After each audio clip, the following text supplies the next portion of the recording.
ഒരു കാര്യം കണ്ടായിരുന്ന എനിക്കിതൊക്കെ കാണുമ്പോൾ ചിരിയാ വന്നത്. പേരൊന്നുമല്ല, ഒരു അറിയപ്പെടുന്ന നടിയാ, അറിയപ്പെടുന്ന ഒരു പെണ്ണ് കണ്ടായിരുന്നില്ലേ വാർത്തയിൽ? അവൾ അങ്ങാട് പൈസ കൊടുക്കും ബോയ് ഫ്രണ്ടിന്. അങ്ങാട് ആണുങ്ങൾക്ക് പൈസ കൊടുത്തിട്ടാണ് അവൾ സിനിമക്ക് പോണേന് 1500, വെറുതെ ഒന്ന് അവളെ കൂടി നടക്കണേന് ആണുങ്ങൾക്ക് അങ്ങാട് കൊടുക്കും 1000 രൂപ. എന്താണല്ലേ കാലത്തിൻ്റെ പോക്ക്. ഇതുപോലെ തന്നെ കുറേ കൊച്ചമ്മമാരും ഇറങ്ങിയിട്ടുണ്ട്. ഇന്നാള് ഞാനൊരു വീഡിയോ കണ്ടായിരുന്നു, ചെറുപ്പാമ്പിള്ളേരെ തേടി പോണത്. എന്താ ലോകത്തിൻ്റെ പോക്ക്. ഇതൊക്കെ തന്നെ കണ്ടിട്ടാണ് മക്കളും ഇങ്ങനെ ആവണത്, മനസ്സിലായ? അപ്പം ഞാനിപ്പോൾ പറഞ്ഞു വന്നത്, ഈ ലേഡി അങ്ങാട് പൈസ കൊടുത്തിട്ടാണ്. ഇപ്പം സിനിമക്ക് പോകണമെങ്കിൽ വേറെ എന്തോ കുറേ പൈസ കൊടുക്കണമെന്ന്, ടൂർ പോണേനാണ് കൂടുതൽ പൈസ. അങ്ങാട് കൊടുക്കും, ബോയ് ഫ്രണ്ട്സിന് അങ്ങാട് കൊടുക്കും പൈസ. ഇതൊക്കെ കാണുമ്പോൾ നമുക്ക് എന്തോ പോലെ തോന്നണം. കാരണം നമ്മുടെയൊക്കെ കാലങ്ങളിൽ ഒന്ന് പുറത്തേക്ക് പോകണമെങ്കിൽ അനുവാദം അപ്പൻ്റെ അമ്മയുടെയും മേടിക്കണം. പിന്നെ നമ്മൾ ഇടുന്ന ഡ്രസ്സൊക്കെ അവർക്ക് ഇഷ്ടമില്ലെങ്കിൽ മാറ്റി ഇടിയിച്ചിട്ടേ വിടുള്ളൂ.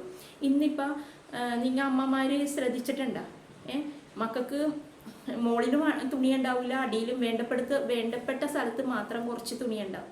ഇങ്ങനെ പുറത്തേക്ക് മക്കൾ പോകുമ്പോൾ അപ്പനമ്മമാർ ഭയങ്കര ക്രെഡിറ്റോടെയാണ്, അയ്യോ എൻ്റെ മോക്ക് തുണി കുറച്ചാണല്ല, അപ്പം എല്ലാവരും നോക്കിക്കോളും എന്നാണ്. നാണമുണ്ടാ കാരണന്മാരെ ഇങ്ങനെ മക്കളെ വിടാനായിട്ട്?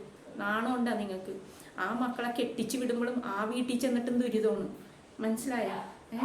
ഇന്നിപ്പോൾ എന്താ നടക്കണത്? പെൺകുട്ടികൾ കാരണം ഒരുപാട് ആണുങ്ങൾ വിഷമിക്കുന്നുണ്ട്, ഒരുപാട് പേര് ആത്മഹത്യ ചെയ്യുന്നുണ്ട്. ഇതിനൊക്കെ ഒരു എന്താ പറയണ്ട, ഇതിനൊക്കെ ഒരു നിയമം തന്നെ വരണം.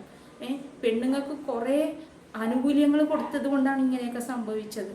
ഇതിനൊക്കെ ഒരു മാറ്റം വേണം. ഇല്ലെങ്കിലില്ലേ കുറേ അമ്മമാരുടെ കണ്ണീര്, കുറേ ആൺപിള്ളേരുടെ കണ്ണീര് ഇതെല്ലാം കാണേണ്ടി വരും നമ്മൾ.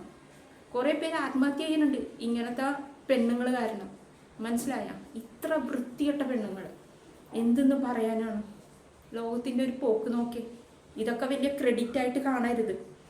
പൈസ അങ്ങാട് കൊടുത്ത് പെണ്ണുങ്ങൾ പോണു. എന്താണല്ലേ, പണ്ടൊക്കെ ജീവിക്കാൻ മാർഗമില്ലാത്തവരാണ് ചീത്ത വഴിക്ക് പോണത്. ഇന്നിപ്പോൾ എന്താണ്, എല്ലാം ഉള്ള പെണ്ണുങ്ങളാണ് ചീത്ത വഴിക്ക് പോണത്. ശരിയല്ലേ?